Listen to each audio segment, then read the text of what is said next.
সালাম আলাইকুম বন্ধুরা, কেমন আছেন? আমাদের এই যে আটপাড়া যে ব্রিজটা হয়েছে, আপনার ঢাকা থেকে যে শরীয়তপুরের যে মেন সড়কটা, আপনার যে প্রেমতলা হয়ে যেই সড়কটা কি আসছে, তো এখানে আমাদের শরীয়তপুরবাসীর একটা আকুল আবেদন ছিল যে এখানে একটা ভালো ব্রিজ উন্নত মানের হওয়া দরকার ছিল। তো সেই সুবাদে ব্রিজটিও হয়েছে। আগের যে ব্রিজটি ছিল এই পাশে, তো পুরাতন ব্রিজ, ছোট ব্রিজ, বড় গাড়িগুলা যাতায়াত করতে সমস্যা হতো। তো এখন নতুন করে যে ব্রিজটা তৈরি করা হয়েছে, এই ব্রিজের দুই পাশে ব্রিজ হয়ে গেছে, ব্রিজের দুই পাশে এখনও কাজগুলা বাকি আছে, যার কারণে মানে যাত্রীদের দুর্ভোগের কারণ। এই যে দেখেন, ব্রিজের এই রাস্তাতে এখনও কাজ হয় নাই, কিন্তু এখানে দুই পাশে এরকমই অবস্থা।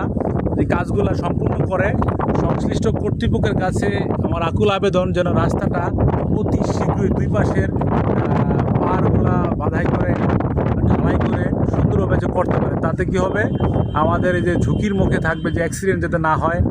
তারপরে হচ্ছে আপনার এই রাস্তাতে যাতায়াত ব্যবস্থা আরও সুগম হবে, সুন্দর হবে। ধন্যবাদ সবাইকে।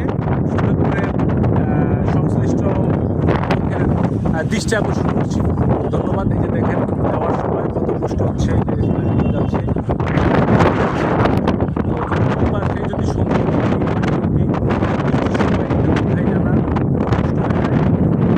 আপনারা যারা